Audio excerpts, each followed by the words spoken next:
Am I allowed to drink wine? What? Yeah. All right. Oh, girl, yeah, we're here. Oh, Hey! All right, everybody. All right. Okay, subscribers, viewers, everybody. Me and Marauders is back, and as you can see, as you're watching, you can see there's plenty of people here as well that are here to talk. And the new people. Well, first, let's start it off. This is Max. We have Tom. Not Thomas. Sorry. We have King. good. James. What's going on? And our guest star still Nick. Nick came back, as you can see. Hey, I'm not. So many About to be a people. series regular. And we have some new people. And we have James. Yeah, I said James already, right, James? Yes, sir. Right. My bad. All right, the new people here, as you can see, we have some ladies, wonderful, beautiful ladies with us. Is Marquita. Say hello. How y'all doing? Terry Hey y'all. and Luciana. That's me. Hi. You can't forget about Nigel though. Does anybody notice that Max Nigel, didn't sorry. didn't It's just didn't been give me a so- shout? It's okay. It's been so Just saying, you long. can't forget That's about all. Nigel. It's okay. I noticed. Yeah, he's back there. That nigga. That guy. Okay. My bad, No, it's Nigel, okay. welcome It's back. okay. The back of the bus. Yeah.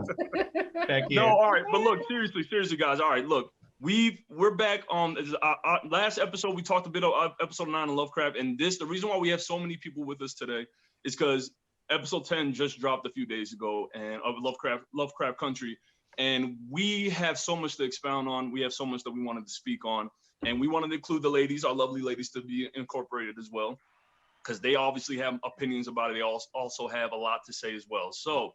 I don't know. Could they hear that? Did y'all hear the applause? Anyway, Oh wow. That's pretty good. They only Yeah, let us on this one, so we got to cram in a lot of opinions to compensate for the entire season. as Marquita said, yes, this is very true. There's a lot to expound on, but we want to try to condense it. We want to try to keep the focus, and I'm going to try my hardest to be a mediator and reeling you guys in as much as I can without everyone talking over everyone. Just let's just Good luck. try to give everyone the respect to speak on and certain things. But let's go ahead and start off with this. Episode 10. What I want to talk, what I would like to lead into would be the pacing of the first half of this episode. How did y'all feel about the pacing? I forgot what happened. When you say the first half, what does that mean? Like before we So where did we ended up in Artem? Right. So, damn, I knew I should have rewatched it. I don't remember anything. How did it start? Here, what I want to focus on is the beginning where they come back from the past from Tulsa, and D is still infected by the curse from Lancaster, which he is dead now. Finally. When we get D on that bed, and then They jump into the book basically, or to that other realm. Yeah, pretty much. They go, and that part right there. See, where I was a bit confused, or I felt like they were rushing, is when they went into this realm that Hannah made because of the Book of Names. Astral. And they had to teach. She was trying to teach Atticus and Letty what to do to break this or to stop Christina. Christina. Yeah, so like I will go first. What I thought about that is since it's all crammed to an hour episode, they didn't have enough time to expound on it, but they still made you get the gist of what they were trying to do, and she was trying to teach them in that period of time. So essentially, they still carried out their I will say their plot, to help the plot for the rest of the story. But it just cut out the extra scenes to show how they got to where they were afterwards. Yeah, it was a lot to cram into 30 minutes to try to get across the message that I'm saying the first half was 30 minutes. And they met with Hannah and their ancestors, and basically their ancestors are trying to teach them the ways of magic. Hannah's trying to actually Tick met with his mom. And so he got that moment to talk with his mom and really come to the realization that his death is kind of inevitable and important. And so he kind of came to grips with that. I think we all hope he comes back, right? It's so much magic. There's so much magic. He'll be back. We'll get there. I didn't get the impression that it was rushed. I didn't feel like it was rushed. I think, what else could we have expected in that? I thought it was really solid. I felt really good about the interaction with the ancestors. It was very relevant. I'm on the fence still about how I felt a little bit more emotionally, I guess, because the last couple of episodes have had covered so many emotions, I feel like, in people, that this one kind of brought me back to the storyline and the adventure and the sci-fi of it all. But it still took that first 30 minutes, I think, in that visit with the ancestors, I thought was really important, because not only were they teaching you about things that they needed in their modern day to progress, but also it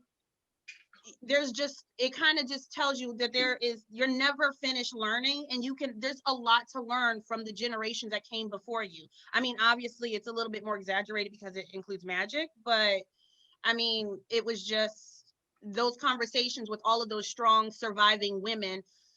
The interaction that Tick had and the interaction that Letty had were very relevant, I thought, and can translate today. Not so much to magic, but still. I can agree with that. What'd they learn? I mean, it just like They learned how to decipher the language of the book, right? That's what the other lady was teaching Letty. Yeah, and it kind of steered, at least me, or the impression I got was like not to be afraid to explore and to learn your ancestry, because it was relevant to a dilemma that they had in their modern day time. And that's a thing that a lot of people don't have an opportunity to do, or don't even bother looking into. And Diane was turning into this Topsy Bopsy type character, which Topsy and Bopsy were kind of this character embodies all these stereotypes of the author of Uncle Tom's Cabin. Yeah, we touched up on it last episode. Impression of a Black person, a little girl. And it was kind of it was kind of freaky, and they had to have this dialogue with their ancestors to learn who we are, and it's about our intention, and it's about don't be afraid of who you are, embrace these parts of yourself. And through learning that and accepting that and having that realization with the ancestors of past who have survived and gone through things, it gave them all the tools they needed to discover who they were, and to get Dee back to the embodiment of of the future of their present and the future. She's the next generation for them. All right, so that's actually a good point. Now, I didn't look that deep into it, but what do you think? What do you think, King and Terry? Go ahead, Terry. Hit up with it. I liked the first 30 minutes. I thought it was paced really well. I thought it was smart that they used the power of the ancestors to heal Diane from the other side, as opposed to bringing it back to the future and then fixing her. I kind of appreciated that moment of building up her ancestors and them like healing her from the other side, then waking up oh, we did it from that side. And I kind of appreciate that. And kind of to expound on what Marquita said, Hannah made that comment that she was afraid of magic, and so she wanted the future generations to embrace that and learn there's power within that, and there's power of tapping in to your ancestors. So I appreciate the first 30 minutes. I thought it paced really well. I kind of feel after that is when they tend to rush through it. Really? I get that. All right, but let me touch up on a little bit of what you said, Terry, because that also was a good point. But initially, Hannah wanted to hide away the book. So she made the mistake of hiding it away, being scared of it, because she saw how much power it dealt with and how much it could be destructive. But I guess this moment was her redemption, to teach her and her children's children what we can't run away from these white people no more. We need to do what's best for us now. Right. We can't keep being scared and running away. Good point. That is a good point. What about you, Nigel? What you got for us? Oh, it was good. Oh my God. I liked it. I agree. Okay. No, but I mean, one thing I was gonna ask. So you said that they went back to the past again to fix the curse on I wouldn't necessarily say the past. It was a parallel space. Yeah, I think so Black too. Panther? You remember It was Black parallel. Okay, because in the previous episode, she died. She burned to death, as Lady was recovering the book. So they went back to the past again. Did she have knowledge about the events that took place? Right? What are you talking about? Hold on. Sleep, right? They both fell and they both dreamt it. It was like a parallel space. I thought it was like an outer body parallel type. Yeah, scenario. Right. Kind of like an in-between worlds. Yeah. Okay, so it was an astrophysical self that went back. Yes. Okay, so they went back again, Oh my right? God. Technically, no, Nigel. Technically, There there was no time travel at all. There are two separate times, Nigel. The first time they went back was when they went with the blue haired, can't think of her name. Hippolyta. Hippolyta opened up for him to go back in time. In episode 9. In episode 10, Atticus was saying a spell which opened the book, and they got astral plane into a different place. So it wasn't time travel. It was an astral spot the second time. And he learned that spell. That's a parallel space because like they all were there, like his mom, Hannah. So like it's not like a time, it's kind of like a location, a space. Mm-hmm. Okay. Yeah, basically the last place that their ancestors were at.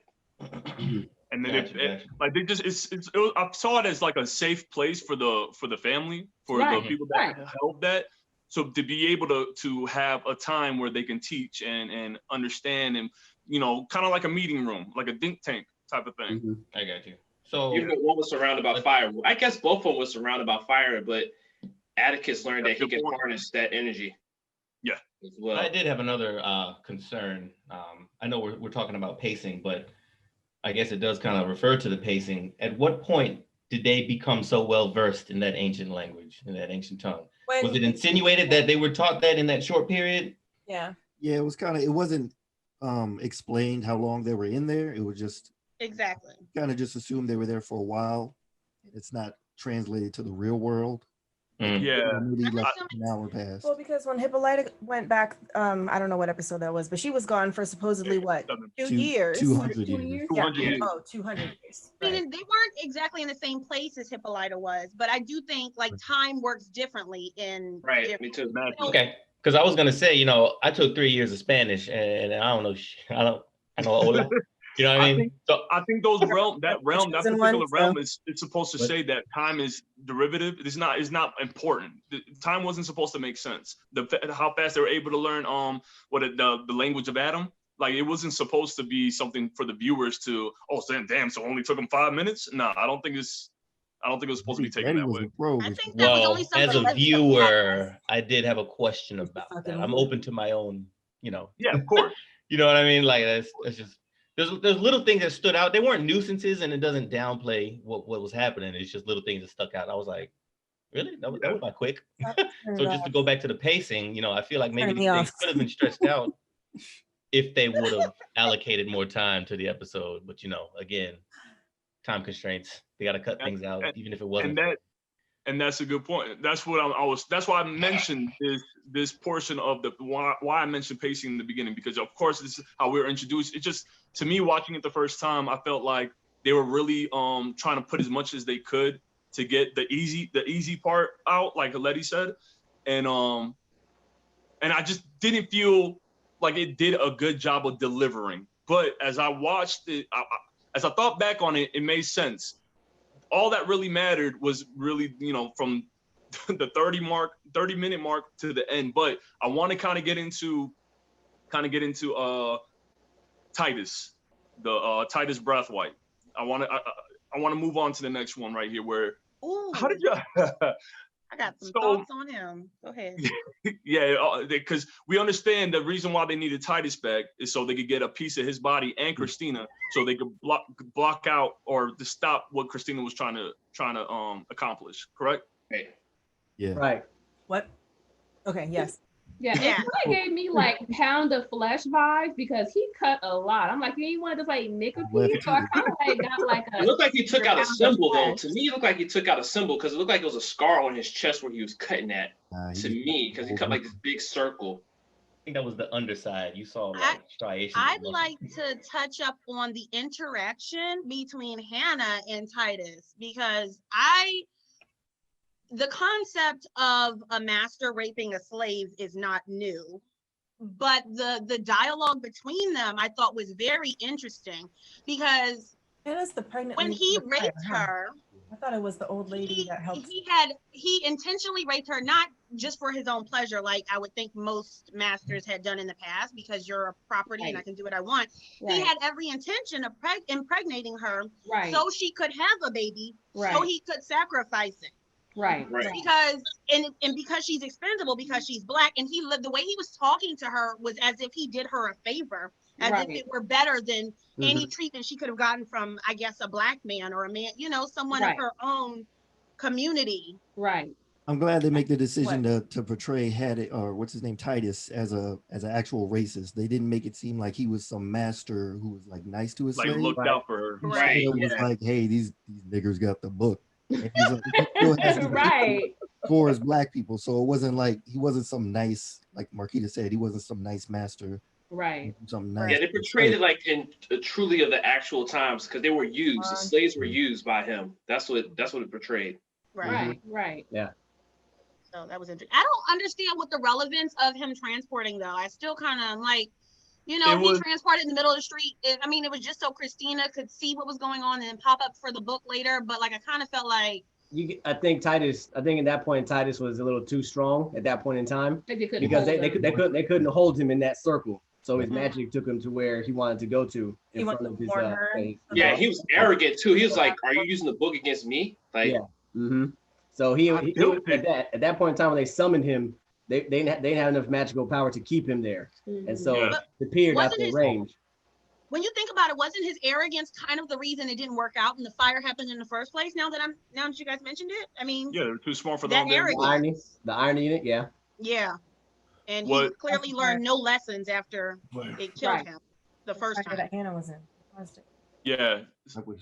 Well, I at first I was confused by the transportation. Like he was, I got that he was stronger than them because it was only Letty and Titus. Atticus. Sorry.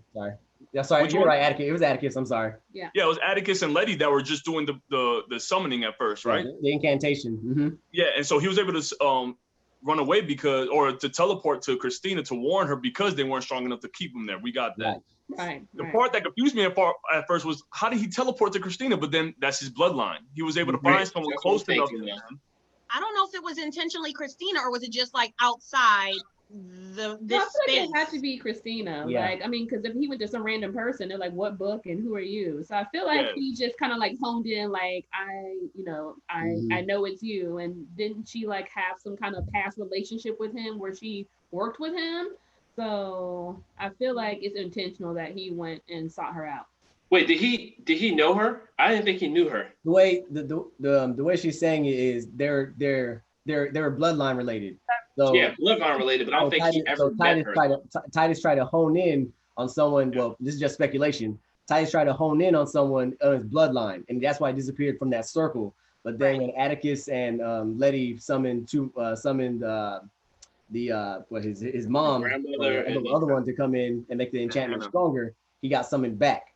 So he had time to warn Christina about them having the book. So that strength, that power in numbers, pretty much. Yeah. Right. And not that it's a lot to touch up on, but can we also just take a moment to realize that this bitch Christina like crashed into a pole, flew out the window, and still got me was like, "What's going on?" At that too. I was like, "Do you need a minute?" But you gotta remember she was in invulnerable though. She still had the mark of Cain. Yeah, I mean, but still, like, I'm gonna need a minute. I just flew through a window. Yeah, I thought like even though you have the mark of Cain, I thought you still had to recover. She didn't recover. She just got up. She like nothing. Like you fly through windows every day. She tucked and rolled. She did not have a seatbelt on. She was window broke. How did she fall out of love with Ruby is what I know. When she crashed because she went to check on her. She's like, Ruby! Wait, no. I want to. Then she was like, never mind. Honestly, I want to lead into that. That's going to be the next one that I wanted to get into. The relationship between Christina and Ruby. Did you like? Did it come off real? She was the man. No, but that's the thing. That was their first time kissing each other, and I'm assuming they did more than that off screen, where they were both women. Yeah, I thought that was interesting too. Wait. She was a lesbian? She was a lesbian? That was relevant information. We would have seen it a long time ago. That was the first time that she was a woman. Yeah. I was I've been pondering their relationship the entire season. I think they love each other. There is a tenderness about their relationship when she's William and how she reacts and treats Ruby. But when she's Christina, like they be going at like nah, Back and bitch, forth. nah, like explain yourself. I need you to feel what I'm feeling. But like there's like butting heads. They're like two strong, stubborn women. And like this time, That's his name. maybe it just she couldn't. I mean, clearly, maybe it's a love, like a flirtation thing. It's like the buildup. Maybe it's foreplay. It's deeper than that. I mean, there's something to it. I mean, I've been trying to figure out this relationship because you're still you when you're William, but when you're William, you're tender and sweet. But when you're Christina, you're like a bitch. Like I got an answer for that. I got an answer for that. Well, William had big dick energy. That's why. Oh, So That's exactly what it was. That's exactly what it was. exactly what it was. William showed up in the bar and straight up swooped her off her feet. She ain't never been with a white man before. She's never been a white man before. Yeah, she fucked him on the stairs. They didn't even make it upstairs. Like, you remember barely got in the I was house. telling Nick, like that shit looks uncomfortable. Uncomfortable on My the bad. staircase. That you My just bad. need that bad. The You issue I can't had with take them it to having the room. sex was the issue I had with them having sex was the first time they had sex, Ruby just let him cut her and lick his hand with her blood. I was like, oh, he's like, crazy. He's crazy. But Ruby was Oh, all she must have look, she ain't stop it. She was like, you freaky, but I like it. Yeah. Shit, boy. I feel One like thing it was real a quick. naive relationship on Ruby's part. Like you just met Magic yesterday. Like Christina been doing this for a long time. So to think that they were like on a level playing field, I think was naive of Ruby. And I honestly feel like the relationship was just one-sided and Christina just needed that little extra card to hold her back pocket just in case. No, I think that Ruby, I don't think she thought, I mean, I get that first off, but I also feel like she, like emotionally, she probably thought that because of our interactions and we're building something that'll be unbreakable and the trust and the bind is strong. And Christina's like, as long as it's within those limitations or within these boundaries, sure, we got a good thing and it's solid. But the moment that boundary was severed or you tiptoe past the line, then it's like, there are because her ultimate goal was to be immortal, even though she could have loved Ruby at the time and their relationship built with each other because they were two strong women that butted heads. But I think she liked Ruby over time because she was so strong and she embraced that side of her life. At the end of the day, she's like, I don't care who has to die. I want to be immortal. That's how I feel. Oh, What'd you say? Wait, hold on. What'd you say, Lucy? What'd you say? Why? Because when William went to go, he said, I have a date, right? And then he went to go find Ruby at the bar. And he specifically sought her out and looked for her specifically. Is there a reason? Like, is Ruby essential to something? Wait, because of Letty. Lucy, I think you're confused because William is Christina. Yeah. No, I'm not confused. I know who it is, but she went to go find Ruby specifically to start this, and it was that's why I feel like it was just like a play. Like she just needed to have someone else on her side just in case. And I mean, there were slave masters who liked some of their slaves and were nice to them. So I kind of feel like it was just always a power play. Like she may have been like, oh, she's kind of cute, I'm gonna be nice to her, but I feel like in the back of Christina's mind, it was always like, this is just here just in case I need another way into the family. Well, I think to get closer to Letty. Yeah, but I think one key thing that kept their relationship together was that they both live in this world where they're not accepted the way they want to be. Christina, being a white woman, she can't do magic the way she wants because she's not a man. And Ruby can't get by in the world because she's not white. So they both use magic to kind of get their way in the world and transform into these people. And I think what else solidified what you said is that when she told Ruby that, you can do what you want to do, you can be who you want to be, and then she went in the other episode and she killed the dude she didn't kill the dude, she sodomized him with a heel, which is crazy, over and over again. And even like came out her flesh like right then in that moment. I was like, oh, okay. That shows you how much power. But she timed that on purpose, I thought. Right. Like, I want you to know it was me because you got the audacity to act the way you act, even when you, because he's safe. Even in a black neighborhood, you can act the way you want to act wherever because your whiteness makes you feel safe. But I want you to know that this got done to you by a black bitch. All right. God, Keita. All right, that's what she said. That's what she said. Okay, hold on, relax. Let's not go too far. Let's focus on episode 10 still. All right. So we got the relationship, we got the ritual. They were able to succeed. I want to touch back a little bit on Hippolyta and D. Corinthia Blue? Corinthian blue, you mean? Yes, Corinthian blue and D. Oh, I wanted to touch up on that. Y'all need to wait. Go. Oh my God. Take that out. Yeah. I don't think that but anyways, but I wanted to speak on a bit of their relationship. The rightfully so, D was to be upset. Her mother wasn't there when she needed her. And you know, her arm is messed up. She was chased by these cursed little girls. And for that moment where it leads into Hippolyta helping her daughter with the knowledge that she has, do you think that's enough? Do you think that was enough for her, for D? I feel like that's all she could, like, what more could she really ask for? Like, there's not much else she could give. Like, she's apologized, like, and it's not so much Hippolyta's fault. It's like everyone else dropped the ball. Like, y'all just had your own stories going on and y'all just kind of like left her alone. So, But she ran off first though. And, you know, even if they was chasing after her, if they would have brought her down the alley, which you know had to happen too many times back in the day, they caught her up real quick. Like, you know, that could have been, that was like a 5-minute thing and they were done it out of there, you know, like that could have happened at any time. To me, that kind of type, like, you cannot take your eyes off. I mean, as it relates to Black people, at least, you cannot take your eyes off of these Black kids. Too many, even today, in my personal opinion, too many Black children go missing. We cannot afford to take our eyes off our kids, even for 5 minutes. We don't got the luxury of doing it because they disappear because Black people are expendable, according to the Frankenstein sheriff in the last episode. Lancaster. Right, and that's like all more reason they should have kept her close by. Like, not even just the time frame, but y'all out here looking at shogras and monsters eating people. Like, you should be like watching her a little bit closer. Like, why would they feel like she may not potentially have an experience with magic if they're like experiencing it on a daily basis? So all the more reason they should have watched her closer. I feel like they didn't know how to handle it themselves. That's what I think the problem was. They didn't even know how to handle it.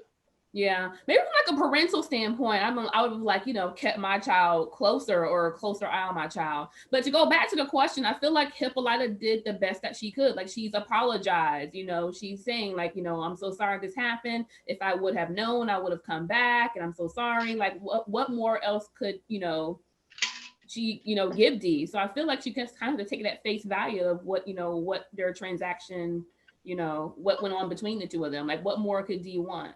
And also, Hippolyta became what D wanted her to be. Like, she wrote those comics. Hippolyta did what D wanted her to be. Like, she became that Orinthia Blue. Like, she became that person because D created that person. She wanted to be that strong person, and she still came back to be her mom, even though she didn't have to. She knew that was her job, and that was the right thing to do. So it just so happens it happened in that time spell. Of course, you know, we'll plot that happened, and she ended up getting hurt in those couple of days. I think becoming Orinthia Blue comes at a cost. So yes, the time frame works differently in the, like, where she was, it was 200 years, but to become Orinthia Blue, it takes time, which kind of tied into the conversation she had with Ruby. With Dean, because you got to think too, all the times that we've grown up and we've been upset or angry with our parents, all of those moments, or not even just our parents, just in life, that anger is strong in the moment, but it passed. In time, and Orinthia knows, like, time is not that important. Like, I lived 200 plus years. Time is just a one moment over a long period of life, you know? Right. And so she has plenty of other moments over the span of a lifetime to make it up to her. So you are entitled to your feelings, in my opinion, in this moment, but just know that this moment will pass. It's not going to be forever. Right. Besides her arm, but she kind of fixed that. Yeah, I knew that. What do you think? What do you think, Nigel? You've been quiet over there.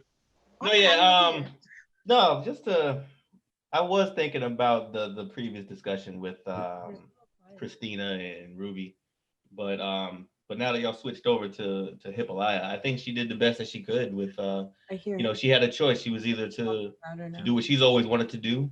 Yeah. I mean, she may not even have been aware of the consequences of her taking off and going on her own journey, but, you know, coming back and seeing what did happen, I think she did the best that she could to get her daughter, you know, back on her side. You know, she gave her her magic arm, I guess. I don't know how that happened, but yeah.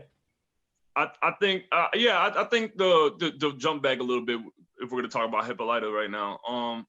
Her journey was supposed, I think it's understandably selfish, in an understandable sense that she was selfish. because she gave up her life for her family. So I think a moment for her to be selfish and to indulge in something that she thought she could never have or even fathom or even imagine or whatever. She left her with Atticus and Letty. I mean, even though they have and Ruby, like a whole set of fully functioning adults. Yeah. Like all of, like it was like 18 of them. Like really? I don't even understand. I do agree though, Max. Like as a parent, like you were allowed to have a selfish moment, and she needed that. She was, before she went on her journey, she was just declining. And she was lost, and she came back, and like now I sent them back in time, and now and my hair is blue now, and we about to go into the future and fight demons and alternate universes, and time means nothing. So yeah, and I don't like the word selfish. Like I don't even like that verbiage. Like, was it really a selfish moment? Like she spent 30x years putting everyone, her dreams aside. Like since she was 8 and couldn't name the star. Like I wouldn't even call it a selfish moment. Like that was owed to her. Like yeah. I can agree on the sense of using that. I wouldn't use that verbiage then. I wouldn't say selfish. I think it was just a moment of overindulging, like her indulging in something that she deserved. She felt she deserved. Selfish. Well, yes, the word selfish. Right. The word selfish isn't always a negative thing though. You know, it kind of has this. At least in not. Yeah, my bad. Go ahead, Nigel. No, you good. That's a Henry thing to say. Yeah, no, I'm just saying, like sometimes you got to take care of yourself. I mean, if you never take care of yourself, you're gonna dwindle away, which was kind of happening to her. You know what I mean? Mm-hmm. So I don't really look at that word selfish as a negative thing. It's self-care in this not case. Selfish. In this particular she would not have been a good parent if she hadn't done that. Right. Like it would have trickled over into her parenting. Yeah. And I don't think she would have been able to help him in the present day if she didn't do that either. Like something else worse could have happened to Ruby. Yeah, she had to recharge her own energies so that she could give it back. Yeah. Okay. All right. Yeah. I just wanted to touch up on that because I thought it was interesting. Yeah. And let's call it for what it is. As soon as Dee's arm was crippled like that, we all figured, you know what? It's about to be the metal arm girl from the future that Atticus met. Right. Yeah, for sure. I didn't even remember. We should have seen that coming, but. All right, I want to move on to Titus was a baseball bat guy. I told Nick that. Jackie Robinson. He said, "I got you, kid." Yeah, that was a great. That was the time loop. That was never gonna change. That was supposed to happen. But I want to move in. Go ahead. He was his father's hero that entire time, and they didn't know it. That's crazy, right? As much as father destroyed him, like as a kid, he messed him up, man. He truly messed him up. But he still became a great man. Like after all that, he showed that he could still be a great man, even when his mom did and everything. He still showed that.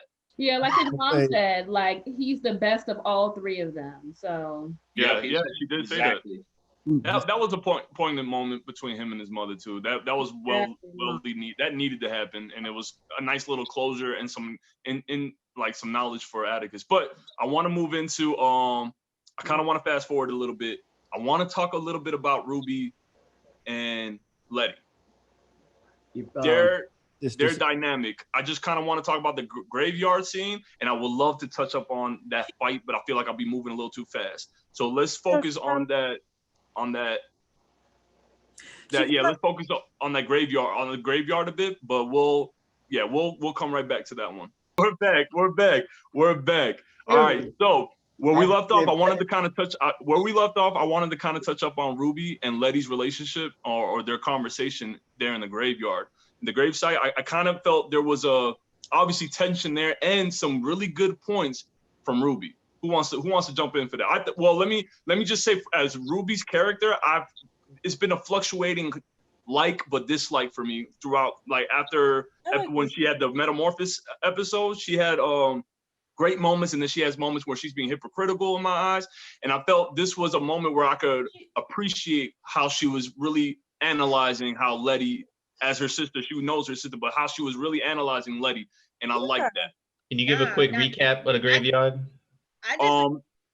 They were visiting their mother's basically, website. Letty has had this user relationship with Ruby where she only shows up when she needs something. And Ruby just kind of expounded on that fact, like, you only come to me when you need something. And so, like, don't give me this whole, dog and pony show, because at the end of this conversation, you're going to ask me for something that you need.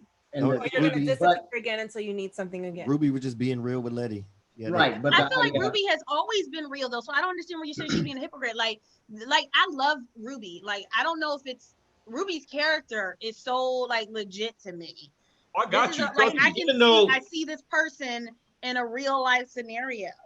And we all have users that we know or like in our family. Like I can I'm not gonna bash my sister, but no, we're not doing that. But I'm not going there. The point is we all know like someone who we have that relationship when it's convenient for you. You know, it's always something in it at the end of the day for you. You call me to check in, which is nice because we haven't talked in a while. And then at the end of it, oh, I just want to tell you about something new I'm doing. I wanted to know if you want in on it, or did you want to help me out with this, or hey, what are you doing this weekend? Not because you want to hang out, because you want me to watch your kids. I guess. Letty also expects her to do what she asked her to do because she's her family. Like, I'm coming to you because I know I can count on you. That's why Letty goes to her. I know I can count on you. So I expect you to do this. And at the end of the day, Ruby still did it. I think that's what I was going to say. No matter what, she still has her sister and her family's back. So even though she said what she said, because she had to get it off her chest, she was like, all right, I'm still there, even though it was Christina. But that was very Ruby of her. Like Ruby has always been that person. She two things happened there. Ruby's the older sister, but she's gonna give you your speech, but she's always gonna help. Like I feel like personally, I was raised that if you can help family, you should be helping family. I don't see every family doing that on Christina's side. Like they is as a dog eat dog world, but at least within a lot of other, or like I can't say all white. I don't know white people's families. I only know mine as a brown people family. Like. And the people I've seen, you help. We're a little bit more close knit. We're the ones who don't put your moms in a home, and you make sure they get what they need and go out of your way to help family. Cool. What I was gonna say was because of the fact that you got Letty coming to realization that she finally understands what family is. The irony of it is she learns what family is, tries to convince Ruby she understands. Ruby understands she understands, but she also gives her that lesson to say you're a little bit too late to understand what family really means. And so that's something the irony is right there about it. Ruby knew the whole time what family was. Letty didn't understand what family was until she went through the process of the whole show and series. Good fucking point. And so the irony of it is Ruby finally does something for Letty, and what happens? She ends up dead. Well, we can't say she's dead. We don't know that. Well, we'll get there too. But the reason wait, y'all. Chris got something to say. He ain't say nothing on the first one. He didn't see it. So what definition of family are we going with? The family you're born with, or the family you make? What do you mean? I see what you did there, Chris. Look, all right. I want to just real quick. I want to just touch up on this. The reason why I say Ruby's hypocritical because it might not be on the family standpoint of being hypocritical, but she's hypocritical about how Letty is when she calls her a user. Ruby does the exact same thing with that white woman. Mm-hmm. She knows how that white woman's in that. But that's not family obligation to her. So that's not family. No, my point, real quick. My point is she's willing to kill someone to keep living her white girl fantasy. That's what I'm talking about. The white guy. The white guy. Off his ass, literally. Oh, he ain't died. He ain't died. I mean, he got a colostomy probably, but he No. Stabbed him in a booty hole. No, I'm talking about the woman that she's impersonating to be white. She turns the vial to take her off life support. And she says, I always thought I looked better in red. She wanted a redhead. Yep. What does it have to do with her being hypocritical? Yeah. Is that she's willing to kill someone. She's willing to look out for herself still, even though she's been through a lot of bullshit, obviously, but she's willing to still take someone's life away for her gain. I do have a question. Why is that hypocritical though? She never said she wouldn't do that. Marquita, I do have a question. Yes, Thomas. Did she kill any of her family members? No. She didn't kill anyone. She's not hypocritical. She didn't kill anyone. I'm saying though the motive that she took, the how far she was willing to go to get what she felt she deserved. Letty does it in a sense where she gets money. She try to get whoever she can to look out for numero uno. That's what I'm seeing Ruby having. She just had a moment like their mother. I feel like that's a part of their mother that they have in them. Oh, generational curse. Okay. Have you considered the fact that like Letty has been consistently kind of selfish this entire show, and she kind of started getting the concept of family and helping others the last two, 1-2 episodes. She was pregnant. But Ruby started off as the person who wanted to be legit and thought like I have to work twice as hard to be just as good, and she still wasn't making it. And this isn't supposed. Look, this is not supposed to be an argument. I'm not trying to say it's an argumentative stand. It's not. But that's literally metamorphosis. It doesn't make her a hypocrite because it just means she has broke out of her cocoon. This is the world, and this is how I have to maneuver in it to get the things I want. And I have to be a little bit more cutthroat. I have to think about myself. Ruby became a user when she was talking down to her sister about it. She became a user when she started drinking that potion, right? She became a user. And she told her sister not that she shouldn't have been that way for her whole family. And then Ruby did the exact same thing. It might not have been her family, but she became a user, and that was the whole point.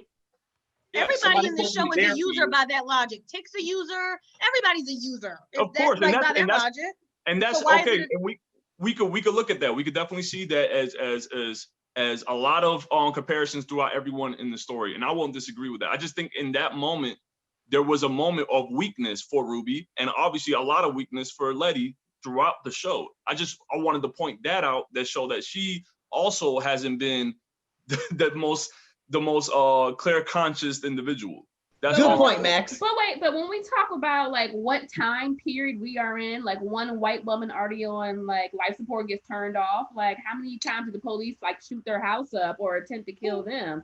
And like she turned one lady like her life support off, like, oh well, like that's one. I'm not one that like came down with the shotgun on the staircase. I'm talking right now. Excuse me, I have a microphone. There you go. Microphone check.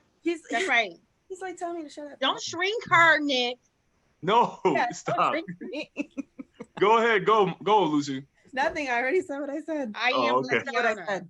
But yeah, but I feel like that was a minuscule moment compared to 10 episodes of white people trying to assassinate and kill them. Like she turned one person's life support off. Like, oh well. Like I feel like that didn't compare. All lives matter. And shut up. And then according to Christina anyway, like up until almost her last moment, Ruby has always been making sure she took care of her selfish ass sister.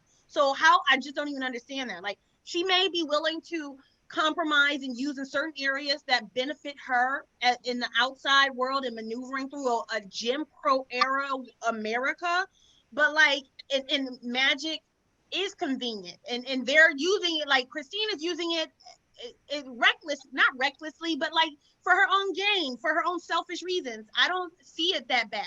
And at the end of the day, her priorities were still straight. She still valued family, and it's her like responsibility, not only as the older sister, to check you, younger sister, but I'm also going to look out for you. And that's what she did up until, as far as we know, her potential demise or not. I mean, I don't think so, but that's not the point. Nah, we'll get there. But yeah, okay, obviously this is a good argument moment, but let's keep it moving forward. She did. Let's keep moving forward.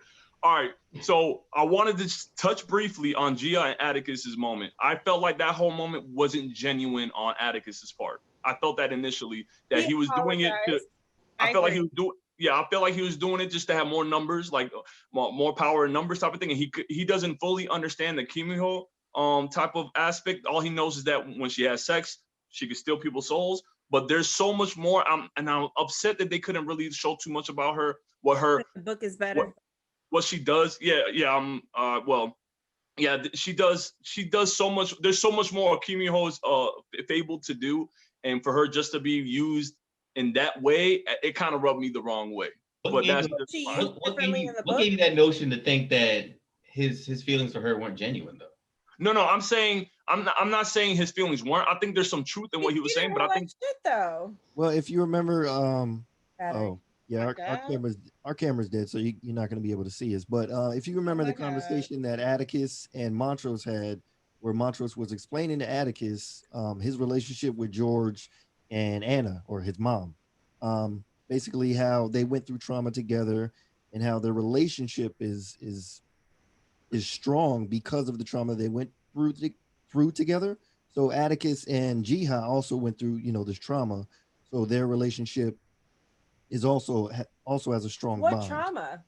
being at war. Her trying to kill him, and then the friend. No, and that whole war. Talked to her immediately after that. I did also think he was manipulating his relationship with her. I didn't even think he was finding use. I thought he was manipulating her at one point, and then I was like, maybe he's just trying to get his affairs in order and get right with everybody and Jesus. And that's what I felt. That's what I felt. I feel like he was trying to tie off his loose ends and kind of like make amends with everybody, and he didn't have the time to like really like hash it out. So it's kind of like, hey, my bad, I'm sorry, let's work together, you know, like this gonna be my end, demise, whatever, and I'm sorry. So I felt like he was just trying to tie up his loose ends and make amends before. Because he didn't have any time, exactly like you said. I think he was doing that too. He might have needed her help at the time, but he still wanted to fix things. And that's kind of like what Letty was doing. She was fixing things. It just didn't have a time with Ruby and the family and everything.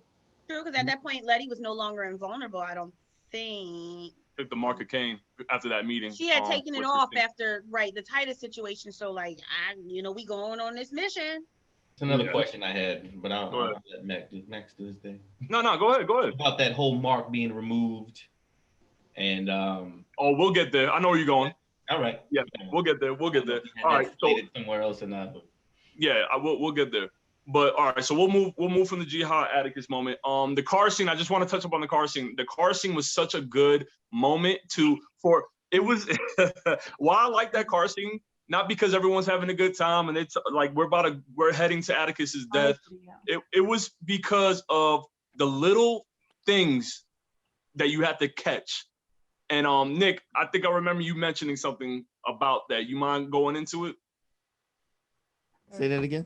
About the moment in the car where they have it was supposed to be all happy and go lucky and we're heading to Atticus's death and whatever, but there's moments where there's you're being deceived throughout. If I don't know if you remember, I remember you saying something about Ruby. Remember from the first episode, she hated that song. Right. Yeah. Right. So if you remember the first episode, she was talking to the crowd, asking what song she wanted to sing, and the crowd was trying to get her to sing that song, "Life Could Be a Dream." And she was like, shaboom, shaboard. Like she didn't like that song. So if you remember that from episode 1, and see her singing the song in the car with everyone else, you would think it was kind of weird. And that's supposed to be your cue to let you know that it's not her. It's not really her. It's Christina. Yeah. I get that, but then on the opposite side, it could be like, yo, we going off, we could all possibly die. Or like, you know how you hate a song so much, but it keep coming on radio, and then. Yeah, but I think that moment was just mainly for the audience, though. Right. Or maybe it was disguised under a moment like that, so you could dismiss it, because that definitely apparently was not Ruby-ish. And I was like, But all right, I just wanted to touch up on that because I thought that was kind of a funny moment, real quick. All right, but the next thing I want to talk about is I think the fight between Letty and Ruby. And I know we probably we stayed on them for too long, but I think this was even though this was Christina, I feel like this was like you really want to just beat your sibling's ass one time and just to get it out the way, then to get up on their nerves. Do that. Did y'all feel that? But at the end of the day, the older sister kicked her ass, so the food chain remains. All right. That's about right. It was feelings. The young siblings always be trying to test the older ones, and the older ones, it's my responsibility to keep you in your place. Hey, we got video with Nigel trying to two-piece me. Ruby was in those streets, though. Ruby was in the streets. Ruby was in the streets. Oh my God. Never heard that before. Like 2 pieces of chicken, like with a biscuit and a drink. Never heard that before? All right. Anyways, all right. So I'm kind of moving a little quick. The car scene with Dee and the Shoggoths. Oh, I love that one.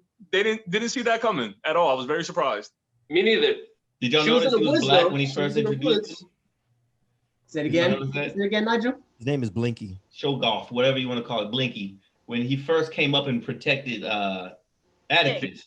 Did y'all know that it was a darker complexion than the rest of them? Right. Yeah. But I'm glad Nigel brought that up though, because my favorite topic through this whole series is Montross was dyslexic, and they cast that spell, and they trusted him to cast that spell being dyslexic. They're lucky. They're lucky a fucking rabbit didn't jump out and try to save his ass. You can't trust Montross to do the spell anymore, man. You gotta leave him alone. No. If he know he dyslexic and he's lived with his whole life, then all you gotta do is like like I know I need to switch it. Like it's gonna appear this no, way. The thing with Montrose was he had too many issues for people to trust him. Drunk as hell. He genuinely lied about the things he did. He genuinely had dyslexia. He was drunk 95% of the time. How could you trust him to cast a spell? Yeah. All them things. The ancient I'm language. more concerned with the alcoholism than the dyslexia. Well, I know he had issues, but still, I was surprised that Blinky showed up to save Atticus. Because I'll tell you now, I thought he was going to die when Montrose cast that spell. I just knew he was going to turn the whole world into one. But I don't think they knew. I don't think they knew what type of protection they was even putting. Yeah, I don't think so. They thought that maybe some glow, like some last dragon glow was going to happen or something. They thought. I kind of took it. Remember but in the beginning, Letty is learning the language and learning the spells. And she's now the person who's responsible for keeping this book. I would think it's my responsibility to learn this book, which means I'm going to learn. She was like the instruction manual. She's like, read it one time and then make sure you repeat this part backwards. Like she very easily, in my opinion, could have been like, this is how this one is for this purpose and this one is for this purpose. I mean, I'm not just gonna learn one spell. This is my book. I mean, it was an interesting moment between the two, and like you could see the recognition, like you could see that as Ruby's talking on that tower, the way she's talking doesn't sound nothing like Ruby, and that I gotta give a lot of good flowers to the actress that played Ruby. I forgot her name. Yeah, I now follow her on Instagram. She is everything and beautiful and big and bold. The way she transitioned in her inflection of how she was saying, like Letty picked up on it, like, wait, hold up, who the fuck is this? Yeah, exactly. I picked up on it too. It was like real quick. I was like, hold up, now. That's when you like knew. And they psyched, and I hate the fact that they psyched me out on that too, even though it was like a little out when she gave that potion to Letty. I was like, wait a minute, was it that quick? Like she really just let it go? Right. I was like, all right. Maybe she, this is Ruby. Ruby's the oldest sibling. She's looking out for her sister. It makes sense. See, I thought the thing about giving her the vial, and I said this when me and Terry watching it, in the dungeon or whatever they were at, there was only a small amount of it in there. And so when she gave it to Letty at the beginning, it was filled. So I was like, I don't think it was that full for the last time she had it, because there was a small vial left when she was in there. Yeah, I didn't give any consideration to that. Way. I was more concerned with the fact that like she said it's her blood and DNA, but William is in there too. So I'm like, yo, this ain't 100% pure like Christina. So does that still count? Does William cancel it out? Like am I gonna drink William too? And I mean, nah, I don't think it works like that. I think with it's everything just that happened to Tick, I'm like potentially like the last meal the last thing you consume, this is in your body, like. Yeah.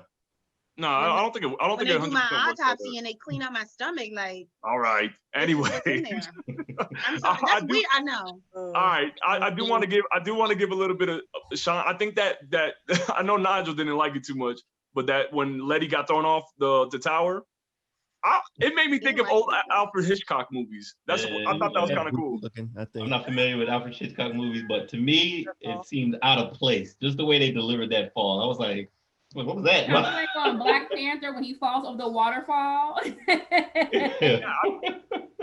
kind of like it. Was kind of humorous, but it was kind of like a callback to old Alfred Hitchcock movies, in my opinion. But I thought they did it on purpose that way. I thought they did it on purpose. Yeah, I thought they did it. I thought it was intentional. I thought it was supposed to, you could really feel the impact when she hits the floor, and then you. I mean, I get it. I understand. Trying to sell the imagery of someone falling. It just looks silly to me. Or she flailing her hands and screaming, and then no.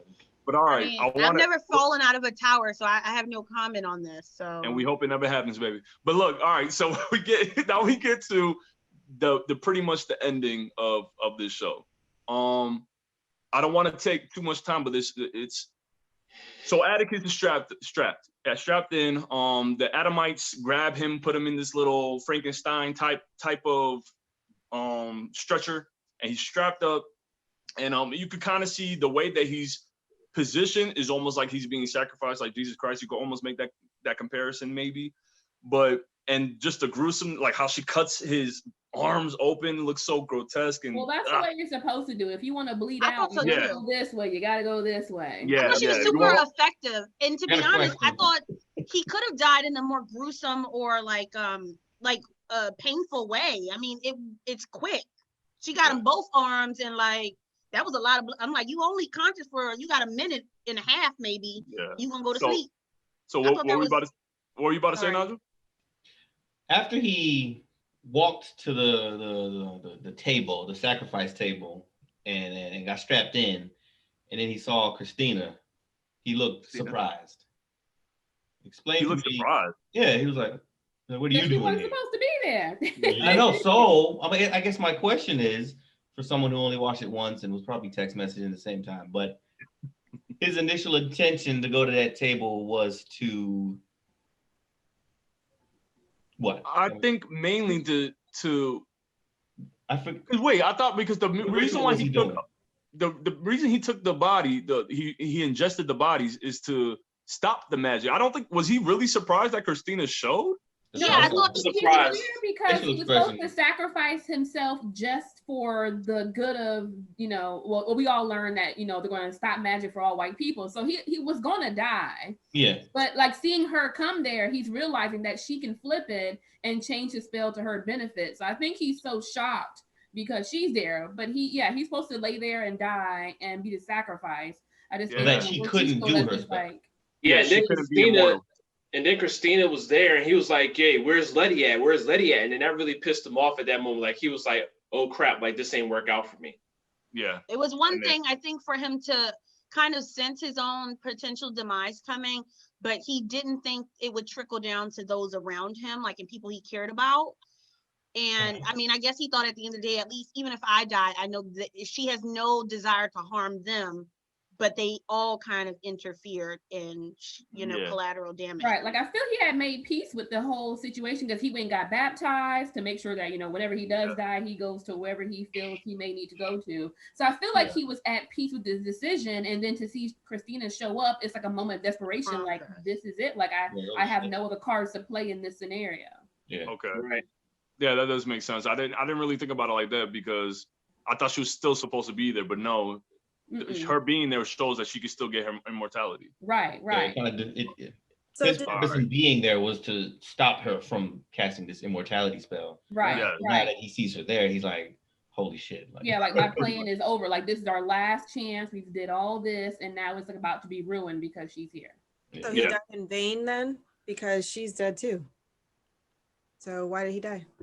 Wait. Well, he always had to die. Yeah, he always had to die. He kind of accepted that he has to die. Yeah. To prevent this from happening. You know what I mean? But he didn't want to die by her hand in succeeding in her wanted to bind her. Her goal. Yeah. Okay. But then she died. She died because. Oh well, we'll get there. We'll get there. All right. So the part I kind of want to get into next is when Atticus ends up dying in that black magic, which makes another appearance. Because that's the same black magic or black smog that was in episode 2 when Samuel tried to perform that, become immortal. Remember that? The over his hand, the ring.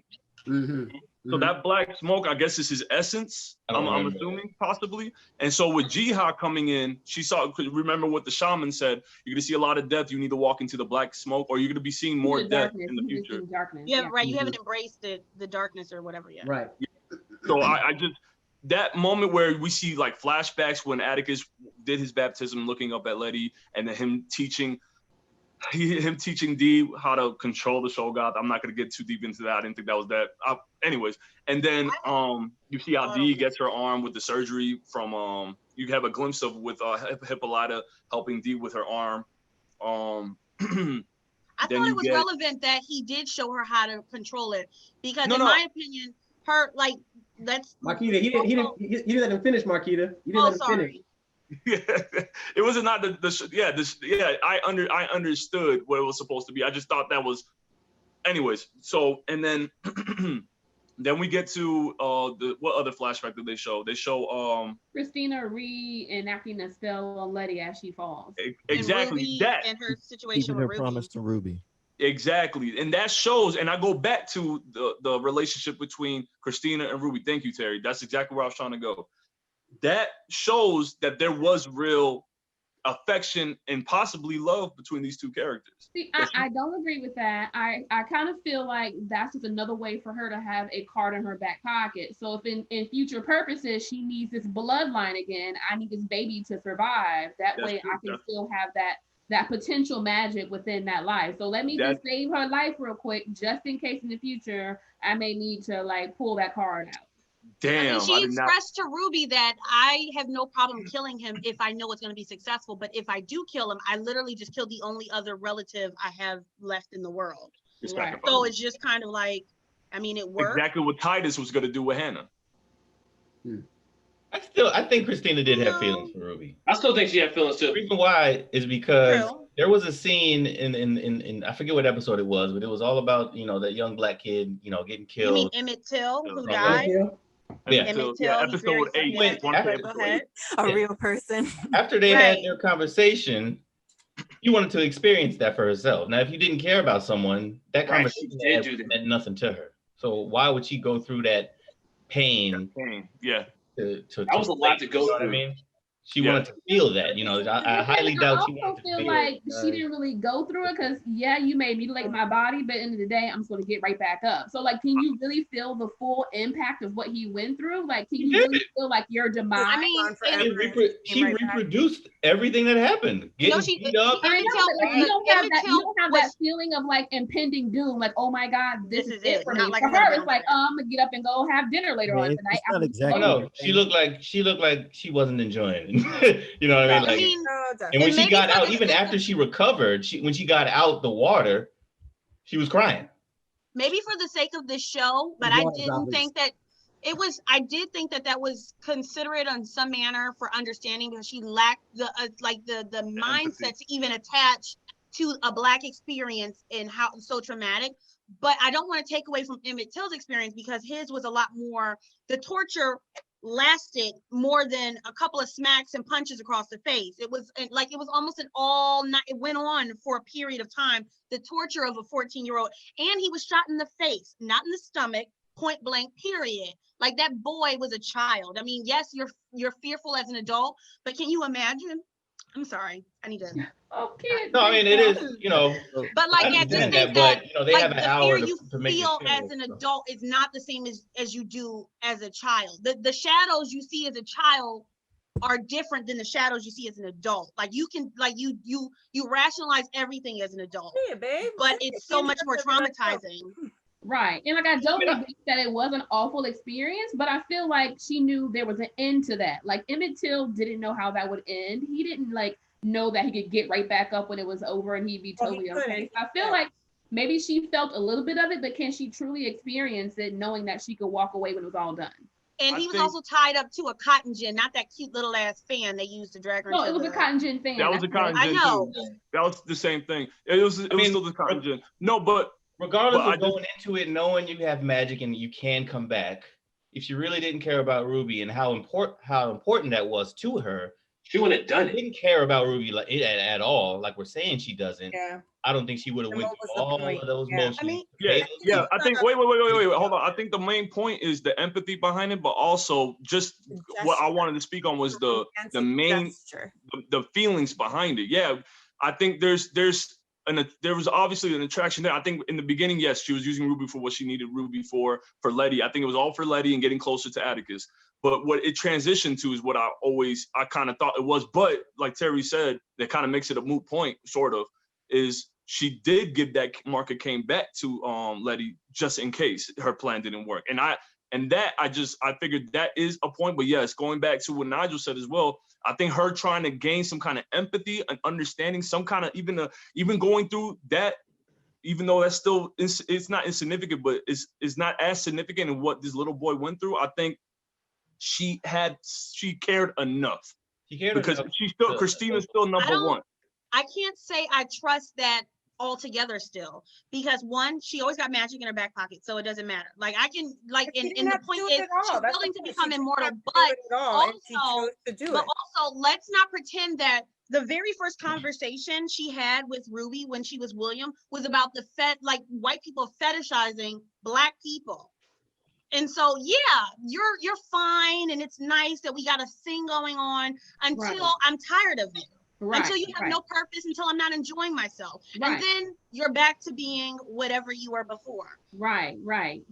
So I mean, yes, I do think maybe up to a certain point she was enjoying her time with Ruby, but it always in my mind had a deadline, or it was always going to end one way or another. It was not going to last. Well, if she became immortal, it was going to end one way or another anyway. So Ruby had to die at the end of the day. So she's not dead. I don't think she's dead. She could be comatose, and that could be because I'm talking about natural death. I'm talking about natural death. I'm talking about if Christina was immortal. In a bed. Yeah. But look, Ruby didn't die in natural death. Wait. All right, we can't stay too much on it. We won't try to stay on too much on it. I know this is a very strong point, and it could be even turned into an argument as well, or a debate.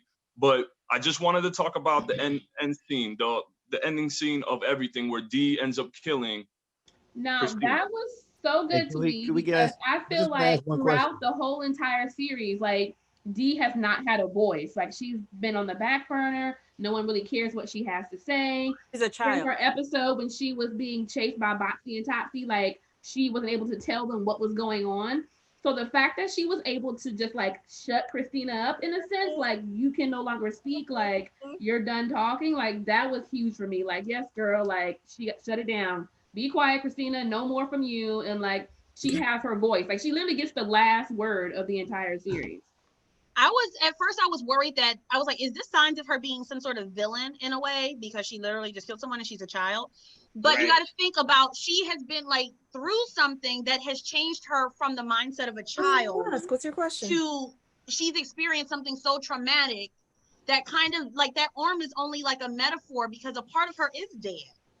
So like she now has a different view on the world and how she has to maneuver in the world. Right. And a part of me, like, I have to live with that forever.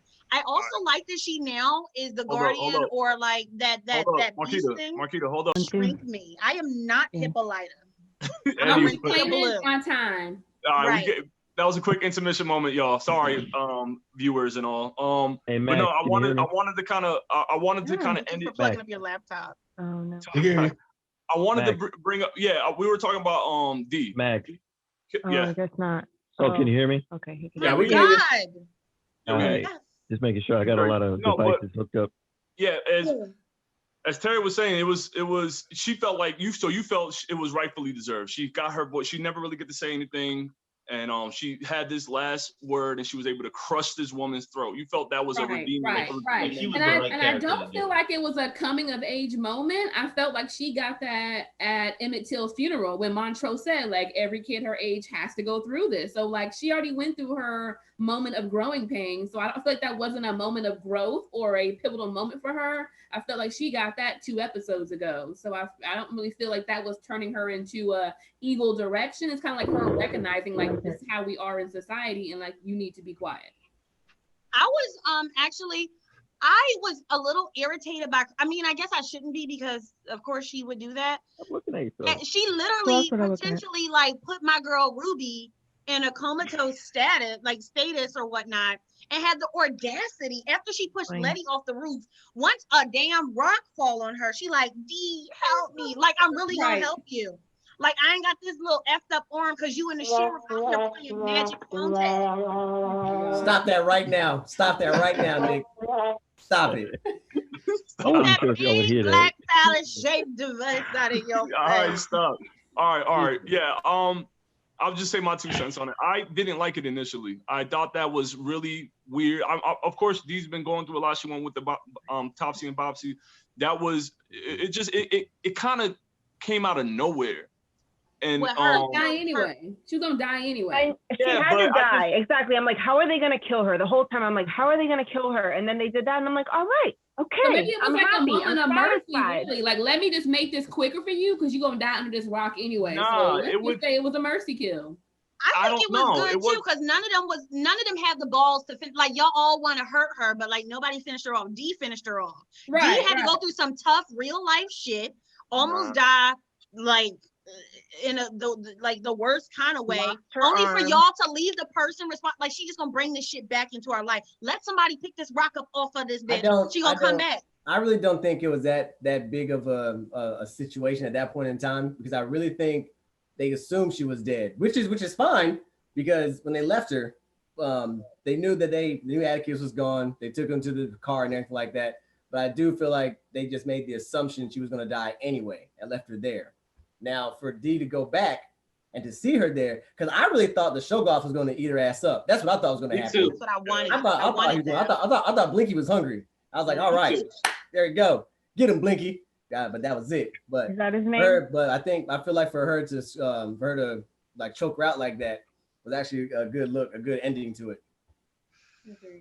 Look, Yeah, honestly, what I thought was the best way to test a new robotic arm is to choke a bitch. That's how you do it. Right. What was she just gonna do? Like draw? No. What do you think, James? How'd you feel about it? No, you gotta die. How'd you feel about it, James? I think after everything, Dee was just fed up and she was taking out her frustrations. Like, you had those Shoggoths after me and everything like that. And oh, you still whining over here? Like, I don't want to hear you whining. I done went through everything. Christina basically was able to have everything with her magic and her powers and everything. Now that she don't have her magic, she's crying for help. Like, F you. Like, I'm taking you right now. And then I thought at the end, after she snapped her neck, crushed her neck, I thought she should just let the Shoggoths like, hey, go ahead and eat. That's what I think should have happened at the end. Besides, go ahead and eat, boy, or whatever she wanted to call him. Like, hey, there you go. And I think that was like the send off. I think that Dee was traumatized when the white cops rolled up on her, and when Emmett Till died, I think that was like changing her. And then when her mom left, and she's being in that young teenager stage, I thought she was always going to have some fight back anyway. And I think seeing everything happen around her just shaped her to a darker version of herself. But she took the acceptance. She took the acceptance of the darkness of the world, and she's embracing it right now. I felt like she always, when she did have those moments, she spoke up. Like when she went back to the sheriff office, and it smelled like shit in here. Fuck you. Like, I feel like she was one of those ones that really spoke up. So I feel like she had her moments. Like, she wasn't weak about it or didn't try to work around it. So I felt like when she did have those moments, she made good use of it. And let's not forget in Hippolyta's episode when she kind of was a warrior for a period of time, and that speech she gave, you can't tell me how I show, when I am fighting my enemies and I'm taking lives, that's not right. Because in a lot of ways, people like to manipulate violence as if it's senseless or whatnot, and it's not always that way. It's a way to I don't want to say express, you're not just killing people because you sad or just express your feelings, but you can't tell her. I mean, it's not great to take a life, but you also can't tell her in her life and in her experience and things she's been through, that how she shows or reciprocates bad things that happens to her, that it's necessarily wrong. Like this woman, this blonde-haired white demon is literally the catalyst for all of this bad shit. Literally let her daddy die so she could ascend and stuff like that, because she knew that shit was gonna happen. It's not bad. It's not that bad. I mean, her mom has a lot of work to do with her, and that's why she came back in the first place anyway, to build her up and so she can become this strong, powerful, knowing woman and being. But Christina, I mean, no tears lost. I mean, no. Good night. No. Later. What do you think, Nigel? What do you think, Nigel? About Dee ending it? About that last scene. I mean, I thought out of all the characters who would end the main antagonist of the show, I mean, it seemed appropriate to have the least likely character to do it. It kind of opens up the gate to have some sort of continuation to the series if they choose to do that. But I felt like it was appropriate. It wasn't new. I mean, to have an antagonist like that be so vile and ridiculous and heartless to beg for their life at the end. You know what I mean? If you've seen that before, it gives the viewers a better feeling to see them go. You know what I mean? And I think they did a good job at that anyway. Humbling. All right. So I want to kind of get into theories if there's going to be a second season then. We'll wrap it up with theories. I'll start. Go ahead, Nick. You start off. I was just gonna say that's a real good question. If it's a one and done and this is the only season they do, I'm satisfied because I feel like every character's story arc has come to a close. At least for me, it feels good. Each character has growth. But if they do decide to do a second season, I mean, they have a lot of flexibility given the fact that they have a multiverse. So they can either do an anthology where it's different characters in the same universe, or they can take these characters and continue their story. I think if they do take these characters, it would be definitely in the future, maybe when George Freeman, Tick's son, is actually born, wrote the book, maybe sometime past the time where Dee pushes Atticus, or maybe during that time period where she pushes him back in the time loop and you can see Tick again. But yeah, either way, if they end it here, or if they do another season, I'm happy with it. But I'm always happy with more Lovecraft because I think it's, like I said, it's one of my favorite shows. Can I say one thing I was disappointed about? What's that? They didn't give my nigga Cthulhu more screen time. Shut the hell up. Jackie Robinson took his ass out. That's my opinion. I mean, real talk, that was the biggest selling point for me. When I saw didn't even explain what the hell that monster was. The whole point. Say it again. What's the point of that? They didn't even explain what that monster was. What is that monster? Cthulhu. All right. Well, there's a 22-hour YouTube video I'm gonna watch about the whole story about Cthulhu. I'll read the book. Anyways, what I'm saying is, I think the only reason he was put there in the beginning was just, I'll read the book. All right, next. No, it was just to symbolize, his whole dream in the first episode. That was all to symbolize the events that took place in 1912 with the fires, and I think he was the symbol of those white people. I think it was also because Atticus read so much that all those stories he read appeared in his dreams. So even the aliens, and Zulu, and the Red Martian, which was Gia. So you just saw it as a bundle pretty much his experiences and all the stories he's read pretty much showed up in that first scene. Okay, wait, but I saw the symbolism. Question. So you telling me the Lovecraft monsters don't show up like as main monsters in this whole thing? All right. The whole point. There's some real monsters in this show, okay? That's kind of like the commentary you could take from it, where the white people are the real monsters. The ones with magic anyways, or just all white people in the show is like are real monsters. White people are the real monsters. Yeah, that was the scariest part. Shit. They have a moment that happened after dark. Yeah, they have a moment where they show. They have a moment when they show Lovecraft monsters on the Shoggoths, and they get introduced in the first episode. But other than that, I think that the Lovecraft Country is actually a term that was used in one of Lovecraft's book, one of Lovecraft's book.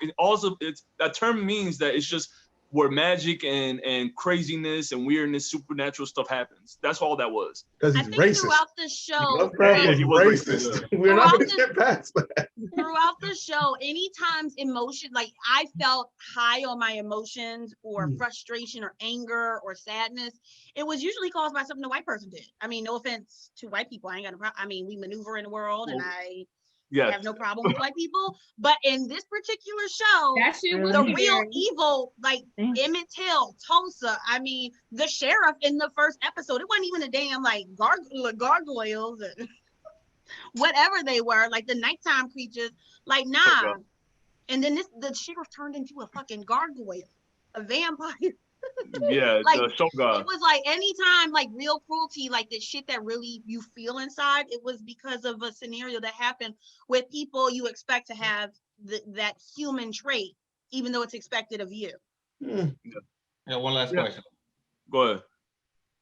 What happened to the cop who got bit? Like all of this was gone, and they were trying to bring him back with stitches. Oh, you didn't. Well, okay, I'm sorry. What happened when what happened? Because I know they showed him again. They weren't being successful with getting him back and whatnot. But... The part about that is the episode where Ruby was asked to return the favor to Christina with that little seashell, whatever she had. Yeah. She put it into the drawer that he was into. Now Lancaster, he was kidnapping African Americans and putting their bodies on his chest, on his body, replacing his body parts. Replacing his parts. Right? So I don't want to get weird, but that happens in real life. The reason that Lancaster was pretty much invulnerable. I don't want to be weird. And so he was invulnerable because of his invulnerability spell. The little seashell that was placed in there took that spell, took that special spell away from him. Yeah. But when they replaced it with body parts, his God was trying to wonder why he wasn't resurrecting.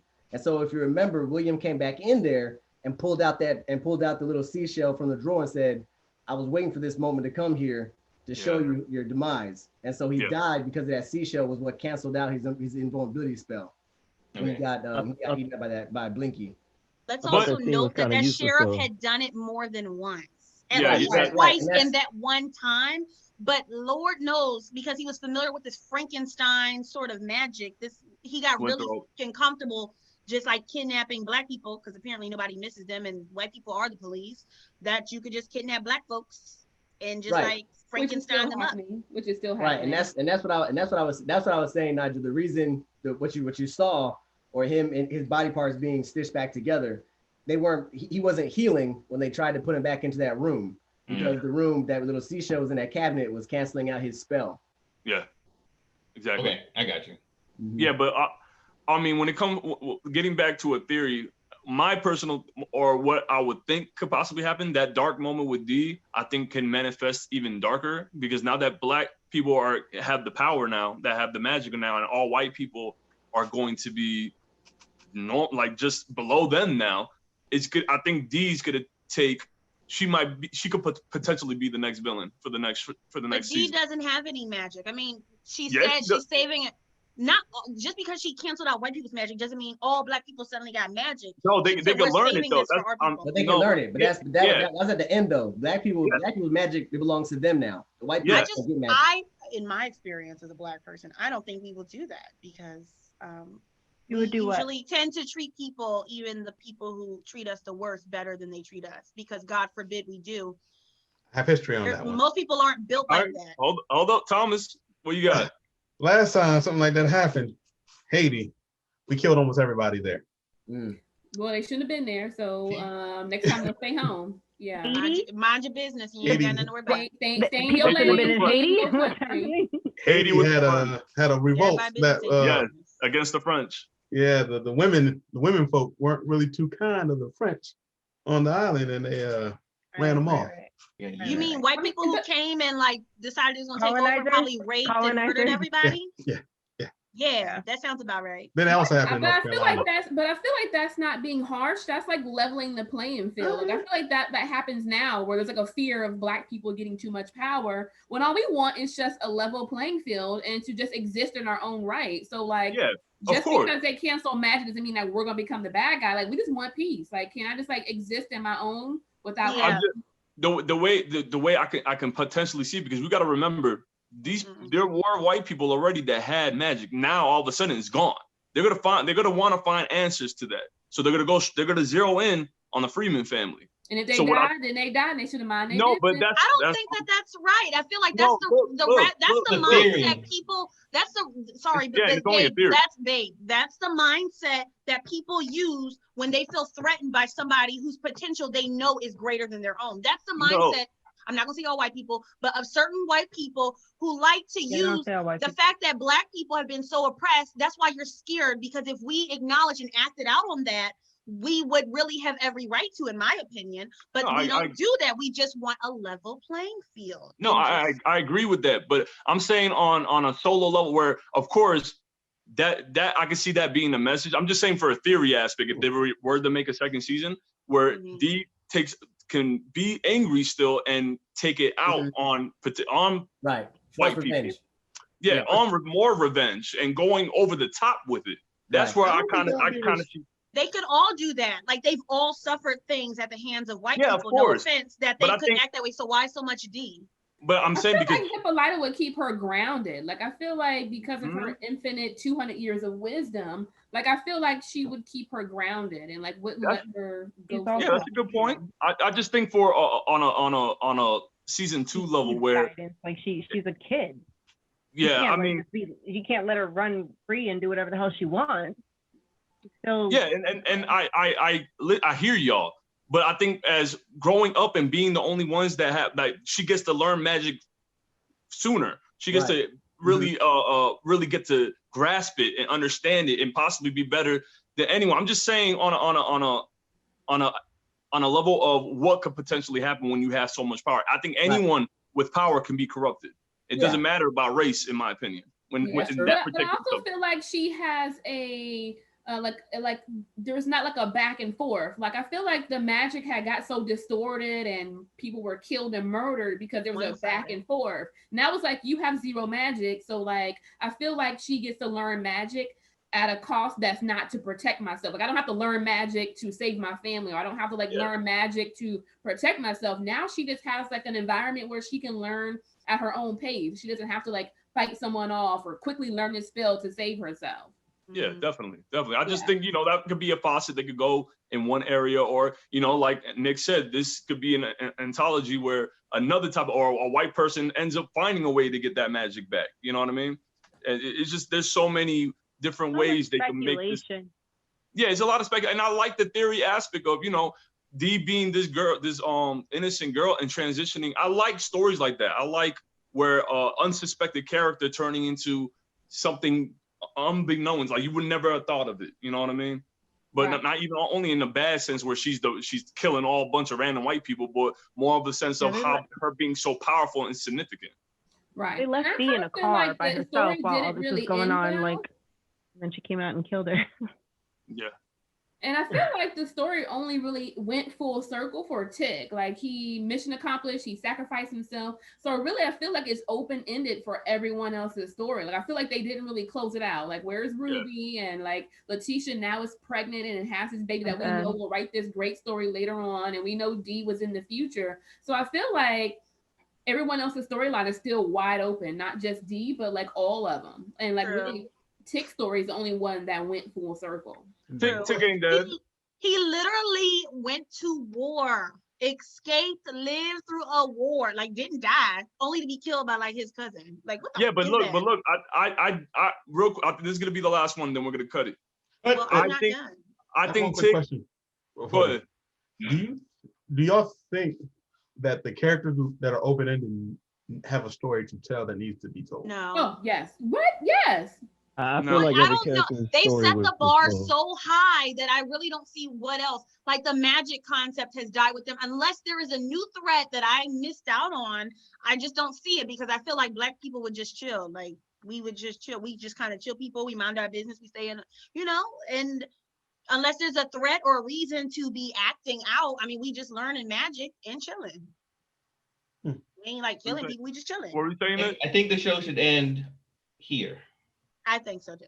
I think they should end the show here, because there is such thing as running a series too long and it end up going south. Yeah, but who has But we're talking like 10 episodes. anything? We're not talking like 10 seasons later. Like, I mean, we had 10 From my experience, there have been plenty of shows that I've seen where the first couple seasons are always just phenomenal. But now we're here at season 17. Because well, maybe it doesn't need 17. Viewers get greedy and writers run out of imagination. Yeah, and The it ends up Walking Dead ruining the was show. Law and Order. I think these writers. Talk bad about Law and Order. Abram. I love Law and Order, but I think like, they should just keep real on. shit. How many rapes do we need to hear about? Let Nigel talk. Go ahead. Let Nigel talk. All I was saying is, I think they closed this series at a good point. It's not necessarily open, but it was closed. This story was closed. But I think that the creators of this show should continue on with other works of art, rather than running on a series, a timeline that just gets too long and it ends up getting exhausted, and then eventually you just start falling down a pit, because it happens. I don't know if any HBO series has only had one season. I think that they should close it here too. There was so I felt emotionally drained sometimes, because it would wring so much out of me, that Emmett Till or Tulsa, or just like Hippolyta, just ever like there metamorphosis. I took so much from so many episodes that I really don't know if they could meet me on that same level in the next season. Can they pull from there are a lot of negative Black experiences for us to go back on and we got plenty of material. Plenty of material. That's true. We got plenty of, but I think that it's a good place to close the book at this point. Maybe you could pick up an alternate storyline or timeline or whatnot. But I mean, I don't see it. Yeah. Okay. Just leave it while it's perfect. Just don't touch it anymore. I think James had something to say. Shut up, Bruno. James, your mic. You're muted, Mike. James. James, your mic is off. Your mic is James muted. His mic's on. His mic's it's on. Not picking up. Uh-oh. It's not picking up. Marquita's mic sucked all the power out of it, and she's been using her evil magic. That's why your laptop turned off. Your laptop turned off. Plug it up. I think the creator of the room has the ability to see. No, he's not muted. I'm looking at everyone's mic. He's not muted. His isn't muted. James, use sign language.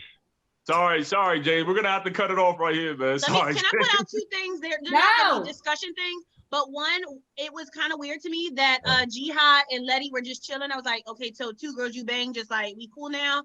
And then 2, Jihad is Jamie Chung from Sucker Punch. Did y'all know that? Yes, that's my girl. I've been following her for a minute. Everybody. All right. I just found that out. Like she didn't look like her. Yeah.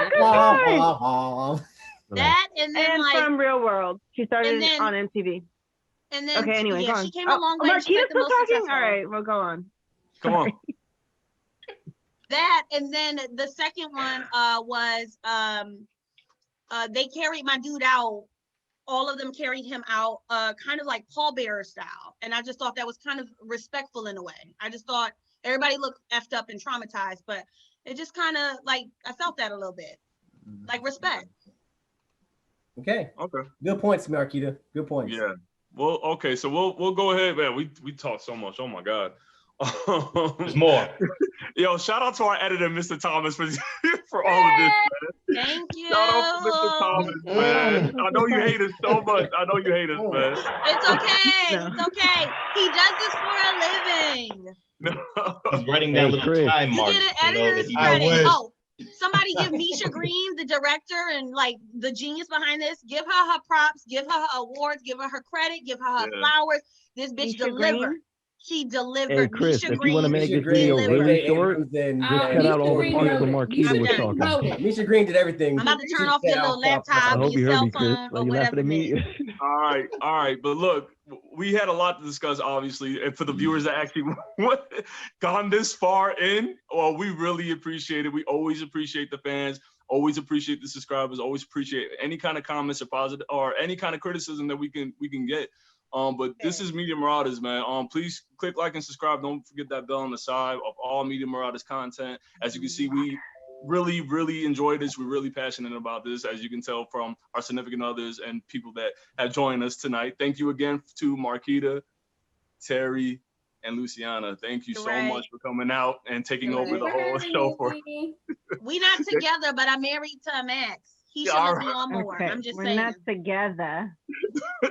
But once again, viewers, subscribers, everyone out there, thank you so much for sticking with us. And we're going to be back next week. So y'all have a good night. Be safe. And once again, thanks for all the guest stars, Nick, Marquita, Terry, and Luciana. We'll see everybody else on the next one. Peace out. Leave your comments. We read Nigel's them. a guest star. We'll be back. And Nigel, Marquita. All right, shut up, Nick. Don't you shut up. I heard your daughter's